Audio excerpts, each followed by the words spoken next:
Hi there, friend. Have you ever found yourself plagued by a host of negative thoughts? Being caught by this feeling that no matter whatever you do, it's just not gonna get better, and the future just looks dark and glum. Maybe you felt like you're never gonna get a job and will never have the relaxation and easier on money that you were looking for. Or maybe, like you find yourself somehow fundamentally unlovable. As such, you'll always end up without a partner. Everyone around you seems to be doing so well, but nothing seems to be happening for you, and you just don't see it changing, and you have a whole host of lists as to why that might not happen. If you can relate to this, I would like you to know this is who I was. And all these negative scenarios and these thought loops, they got me to a place where my nervous system was highly sensitized. I couldn't fall asleep at night. And I'd wake up every day with a lot of bodily pain and ache and headaches, backaches, like pain spread all over my body. Um, and that in turn would fuel those negative storylines, and that would cause more sensitization, and it would keep me from moving towards the things that I would want, and just keep me stuck in place. One example of this would be very um, uninterested to apply for new jobs because what's the point, right? Like my body is not going to keep up with the demands of the work, and I'm going to get fired anyway. What's the point of getting a new job if you are going to get fired, like a month or two down the line? So stuff like that. Um, and then something interesting happened. By happenstance, I took up this practice, this meditation practice called just sitting. And I am at day 72 now of doing this practice. And it has changed quite a few things. And the primary change that came out of that is my thoughts just don't scare me as much anymore. Um, and here's how that looks like. So if my mind comes up with a story, as I'm about to um, talk to a potential client or connect with a potential business interest, or even anything, potentially anything new that might represent a sense of failure, and that failure would eventually escalate to a whole doom and gloom scenario. All of that still comes up. It's just, it doesn't affect my nervous system as much anymore. I can kind of see them floating at a distance. And then I remind myself that all that requires and all that practically we can do is we can take the next smallest step in this moment and ground ourselves in the here and now. And then there's a sense of release. Like, literally, I don't experience as much arousal in my body. And when I say arousal, what I mean by that is, don't get naughty ideas. We are not talking about that kind of arousal. It's more like, like a sense of tightness, like, for example, like bracing like this, or,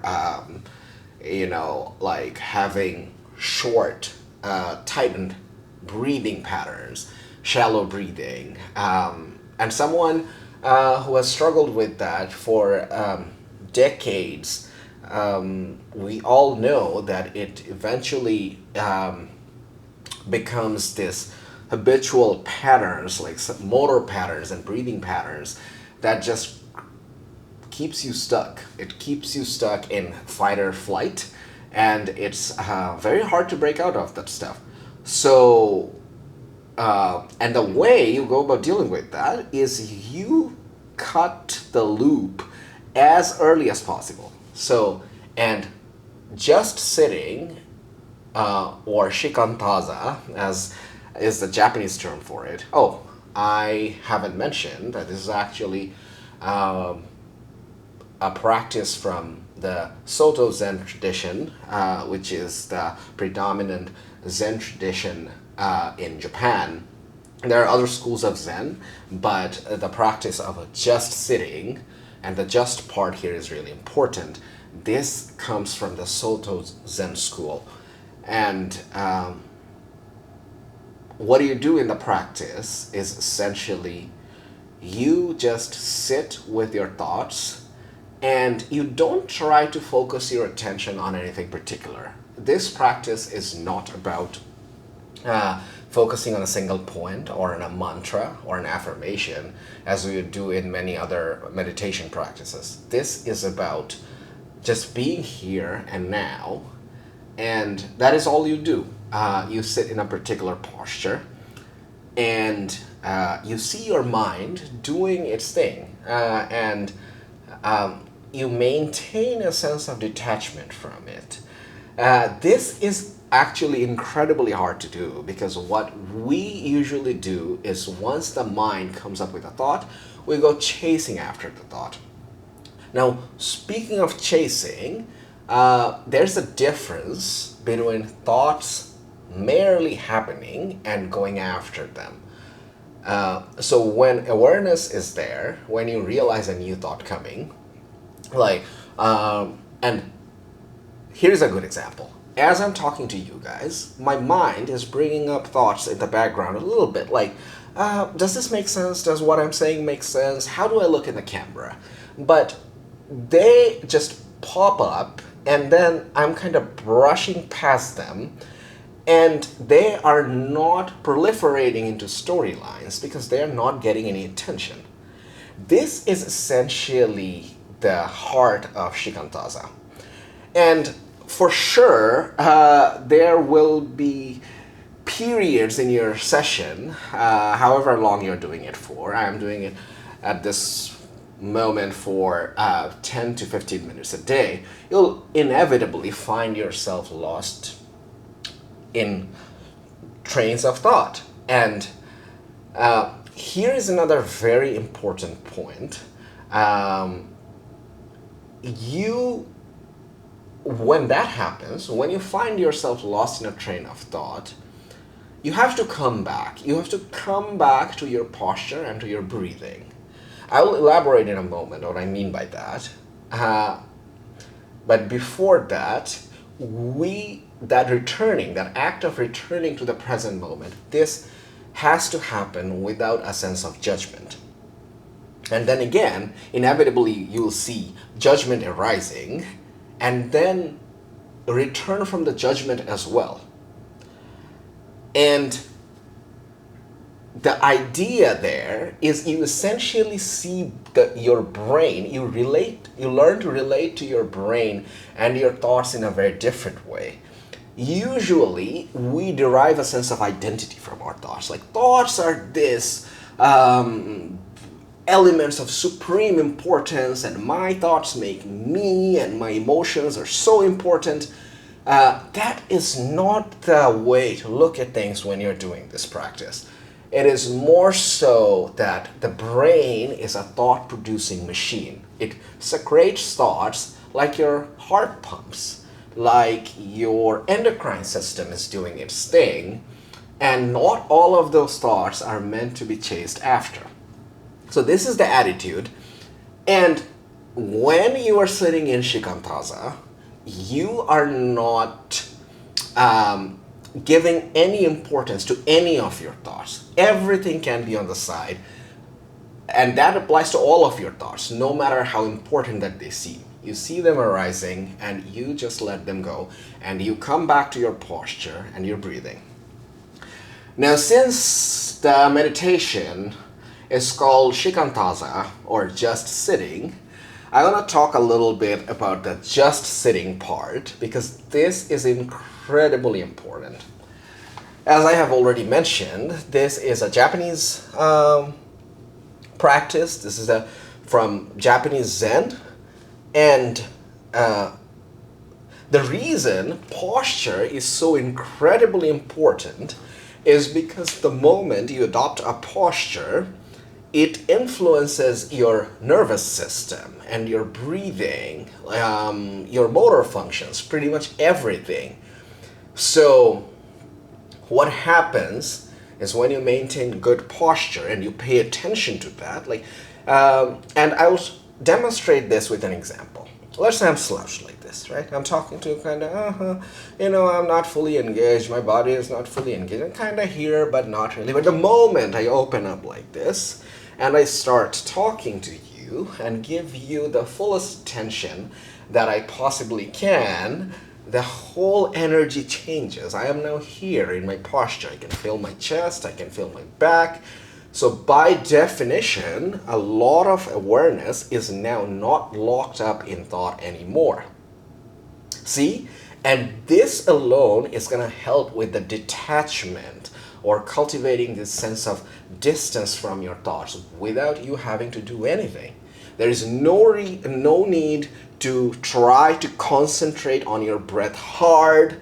All you do is you just come back like this.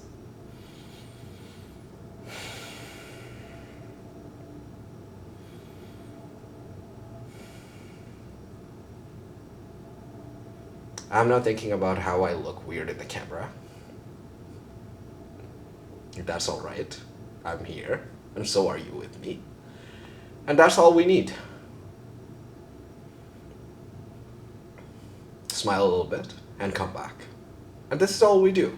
It's literally all we do for 10 to 15 minutes with a sense of lightness. And another very important thing is breathing. So with this practice, when it comes to breathing, we're not counting our breath.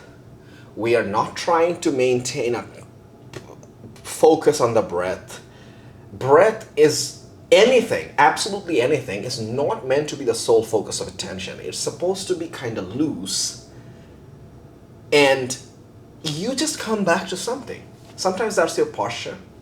If you're like, okay, my posture is all right, maybe, where is my breath now? Okay. It's right under the belly. And we just keep that tension there. One thing that really helps is you concentrate energy down there, like right under your belly button, as it's called hara in Japan, or in Japanese, I should say, from here. And so these things in conjunction, being in touch with your body, being in touch with the posture, keeping the energy down, and breathing. Just staying in touch with the feeling of breath. And not judging yourself for being lost. There are many texts that are almost mystical that talks about how this process of doing it wrongly, where you feel a lot of terrible things arising, terrible sensations arising in your body, and just learning to be with that is the very process of enlightenment. Like just sitting amongst the agony that life has to offer and your body is creating in this moment, the angst of not wanting to sit. So if all of that is happening, as this great master from whose book I learned this technique called Kosho Uchiyama says, sit through it all. Sit through it calmly. Just sit. That is all we need to do. And this video has already gotten very long, but I want to talk a little bit as to how it shifted my relationship with my thoughts.